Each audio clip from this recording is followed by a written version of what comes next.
Hi, my name is Gideon. Now, not being forgiven is worse than being in a jail. But forgiveness is the greatest gift you could ever give to your friends or neighbors. Listen and watch this true story. My name is Jacob, son of Isaac, son of Abraham. I have a twin brother whose name is Esau. My mother stayed for a while without children, but when she lastly conceived, there were twins in her womb. The first one to come out was Esau, my brother, and I was second.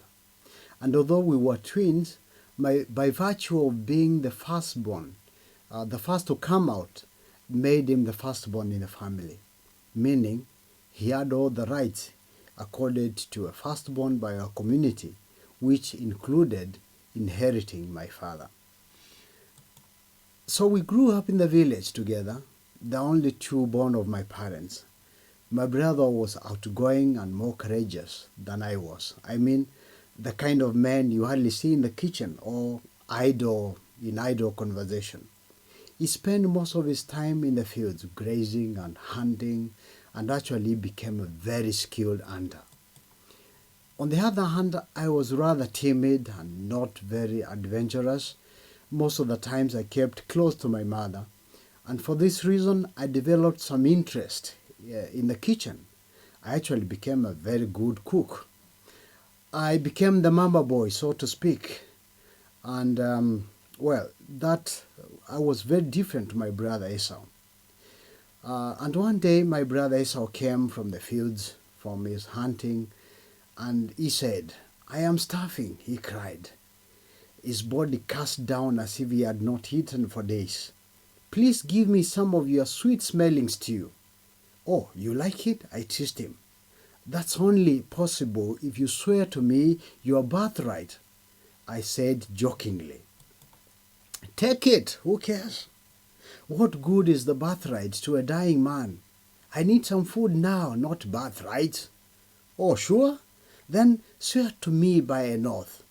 And in what looked like a big joke, my brother swore his birthright to me in exchange of some stew and a piece of bread. Years went by and we sort of forgot all about bread and stew. My father grew old and actually lost his eyesight. But he also grew curious that this was the right time to bless my brother Esau as the firstborn in the family. So he called my brother Esau and said, "I am old and I don't know when I could die. Please get your weapons and go hunting and bring some wild game to me. Then I can eat and bless you as my firstborn." So my brother took his bow and arrows and left for the wild. Now, my mother was listening to all my father said. She called and whispered to me, "Now, my son, listen and do what I tell you. Go to the flock and bring 2 goats. I will then prepare them for you. You will then take a meal to your father and get his blessings before your brother comes." I did exactly as my mother told me. I went quickly, brought the 2 goats, we prepared them, and I was ready to go to my father.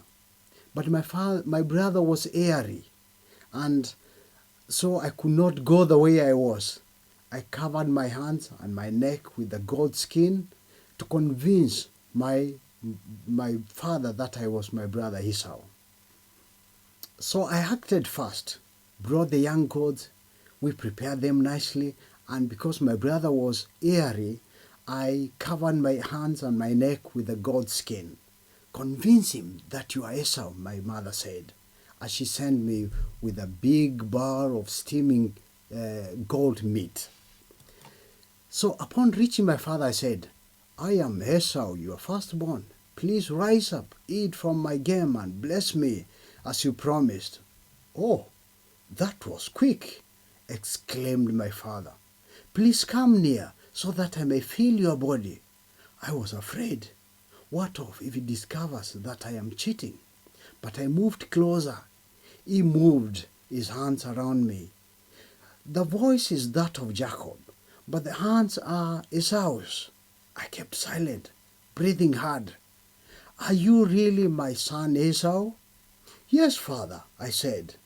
So my father ate from my bowl and he blessed me. Immediately after leaving my father's presence, my brother Esau came in. He too had prepared some wild game, ready for my father's blessings. "My father, sit up and eat from my game and bless me," Esau called. "Who are you?" asked my father. "I am Esau, your firstborn." I tell you, my father almost fainted, and trembling he cried out, "Who then brought in the game just before you? I ate and blessed him, and he is indeed blessed. Your brother Jacob came in deceitfully and took your blessings." Hell broke open for my brother Esau, and for days he cried bitterly, vowing to kill me as soon as my father died. I knew my brother very well, and I knew he meant what he said. So I fled to my uncle's and did not meet my brother Esau for many years. Under my uncle's shelter, I was safe. I even married two of his daughters, and God blessed me with lots of wealth. But after this long time in a foreign land, I decided to go back home to my people, to even my brother, the one I had deceived and ran away from. I dreaded the fury of my brother though, and I was not sure what was going to happen to my family once my brother met me. The first thing I did was to send servants with gifts for my brother Esau, ahead of the rest of us. "Please have mercy on me," I told them to tell him. Then I divided the family into 3 groups: my maid servants and their children ahead of everybody else, my first wife with her children, and my last wife or second wife, Rachel, and our son Joseph. Then I went in front of all of them, ready to meet my brother Esau. Friend, I have had many miracles in my life, including visitation by angels. But I want to say that this day I had one of my greatest miracles in life. For when I saw my brother approaching with 400 men, my heart stopped. But there was no escape. So I went down and bowed before my brother Esau, followed by the rest of my family, ready for anything from my brother. But when I lastly lifted my eyes, Esau, my brother, had no sword or spear, but open arms to receive me. He threw his arms around me, my neck, and kissed me. My friend, not forgiving somebody is like locking them in a prison of torture. You deny them the freedom of enjoying social life and instead force them to carry their guilt day and night. If you were ever forgiven at least once in life, then you know what I am talking about. But then, do not deny your neighbor the joy and freedom of being forgiven. Forgive just as the Lord forgave us. May God help us. Amen.